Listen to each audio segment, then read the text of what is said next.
அனைவருக்கும் வணக்கம். வாழிய நலம்.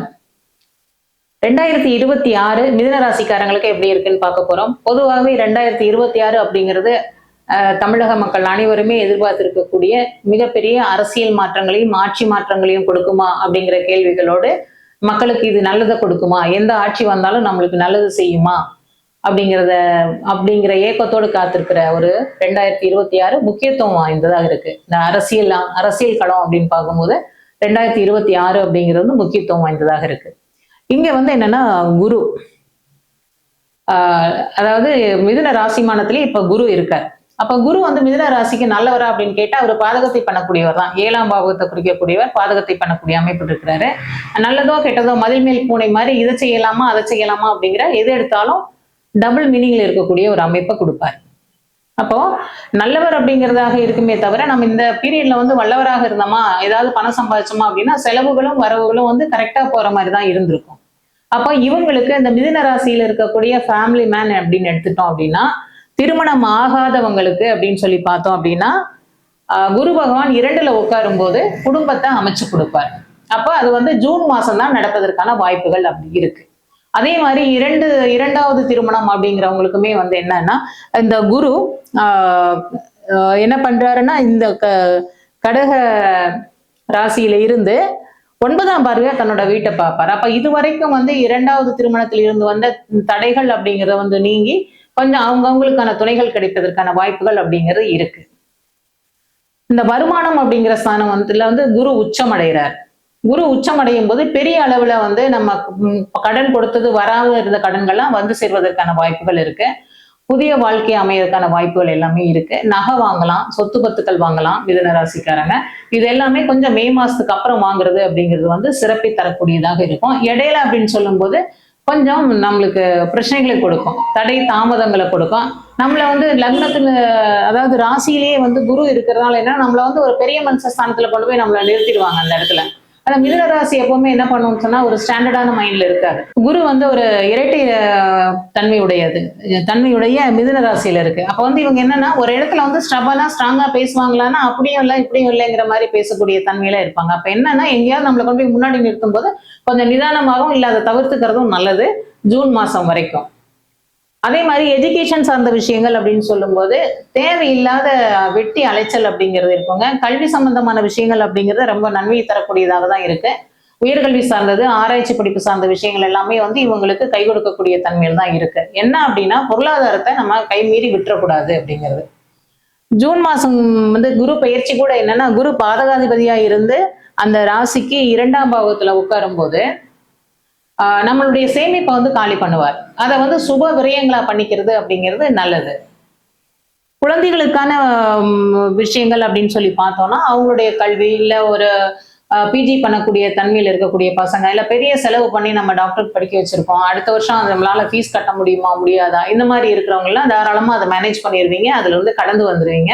ஒரு சிக்கல்ல ஒரு விஷயம் முடியாம போச்சு அப்படிங்கிற தன்மை அப்படிங்கிறது மிதுன ராசிக்காரங்களுக்கு வராது. அதாவது கல்யாணத்துக்கு காத்துட்டு இருக்காங்க, பிள்ளைங்களுக்கு கல்யாணம் பண்ணணும் அப்படிங்கிற மாதிரியான இருக்கிறவங்களுக்கும் திருமண காரியங்கள் அப்படிங்கிறது சுப காரியங்கள் அப்படிங்கிற அந்த குடும்பத்துல நடக்கும் அப்படிங்கிற தன்மை அப்படிங்கிறது இருக்கு. சொத்து பத்துக்கள் வாங்கலாம், கடன் வாங்கி வாங்கணும் அப்படிங்கிற அமைப்பு இருக்கு. அந்த கடனும் கிடைக்குங்க. ஆனா கடன் வாங்கி வாங்கலாம்னு சொல்லிட்டாங்கன்னு சொல்லி உங்களுடைய கெப்பாசிட்டிக்கு மீறின கடன்கள் வாங்குதல் அப்படிங்கிறது தவறு. என்ன ஜோதிடத்துல இருந்தாலும் நம்மளுக்கு நமக்குன்னு ஒரு தகுதி இருக்கும் இல்லையா, அதுக்கு உட்பட்ட கடன்களை வாங்கி மேனேஜ் பண்ணக்கூடிய அளவுல நீங்க வச்சுக்கிறது ரொம்ப நல்லது. இருக்கிற எல்லாத்தையும் கொண்டு போய் வச்சுட்டு அவசரத்துக்கு ஒண்ணும் இல்லை அப்படின்னு சொல்லி தவிக்கக்கூடிய சூழ்நிலைகளை உருவாக்கி கொள்ளக்கூடாது. இன்னொன்னு அந்த மிதுன ராசிக்கு 9ஆம் பாவத்துல ராகு இருக்கு. எங்கேயாவது ஆன்மீக யாத்திரைகள் போகணும்னு ரொம்ப நாளா வெயிட் பண்ணிட்டு இருந்தவங்க, ஒரு எபோவ் 50 அந்த மாதிரி இருக்கிறவங்களுக்கு தூர தேசங்கள் போறதுக்கும், இந்த சுற்றுலா மையங்களுக்கு கடல் கடந்து போய் பார்க்கறதுக்கும், ஆன்மீகம் சம்பந்தமான ஸ்தலங்களுக்கு போய் தர்சனம் பண்றதுக்குமான வாய்ப்புகள் அப்படிங்கிறது அதிகப்படியாகவே இருக்கு. தொழிலாளர்களுக்கு அப்படின்னு சொல்லி பார்த்தோன்னா தொழில் வகையில மாற்றங்கள் வருவதற்கான வாய்ப்பு இருக்கு.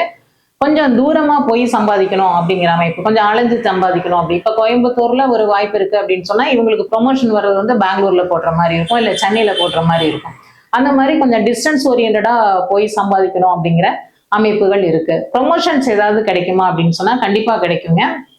அந்த ப்ரொமோஷன் அப்படிங்கிறது உங்களுக்கு நல்லதாகவே இருக்கும். ஆனா அதுலயே உட்கார்ந்துட்டு இருக்க மாட்டீங்க. மறுபடியும் ஒரு மாற்றங்களை எதிர்பார்ப்பீங்க. அந்த மாதிரியான மாற்றங்கள் அப்படிங்கிறது வந்து வரும். இந்த குரு வந்து மிதுன ராசியில இருந்து 7ஆம் பாவத்தை பார்க்கிறார். அதே மாதிரி 9ஆம் பார்வையாக ராகுவையும் பார்க்கிறார். 10ல சனிங்க. 10ஆம் பாவகத்துல சனி இருந்து அவங்களுடைய தொழில் ஸ்தானம், செயல்பாடுகள் எல்லாத்துக்குமே எதை தொட்டாலும் அது தடை தாமதமாகி தான் நடக்குங்கிற தன்மையை சனி தடை பண்ணிட்டு இருந்தார். ஜூன் மாசம் குரு பார்வை சனியினுடைய மேல படுறதுனால அந்த தொழில் சம்பந்தமான விஷயங்கள் இருக்கக்கூடிய தடை தாமதங்கள் அப்படிங்கிறது வந்து நீங்கும்.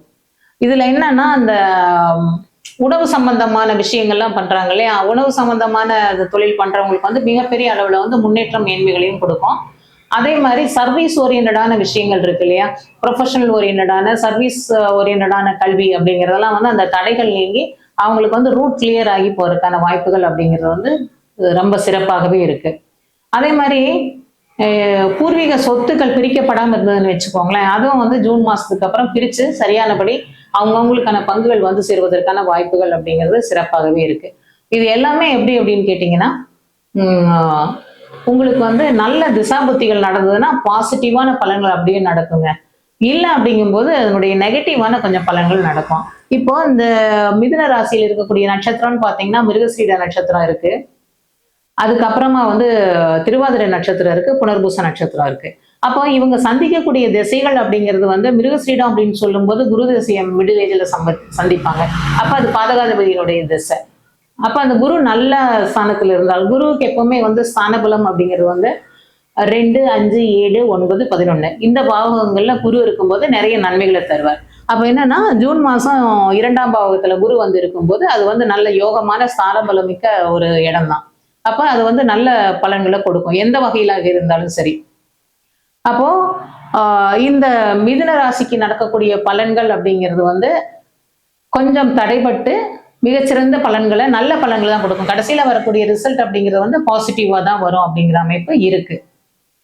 இந்த பதிவுகள் உங்களுக்கு பிடிச்சிருந்ததுன்னு சொன்னா லைக் பண்ணுங்க, ஷேர் பண்ணுங்க, கமெண்ட் பண்ணுங்க.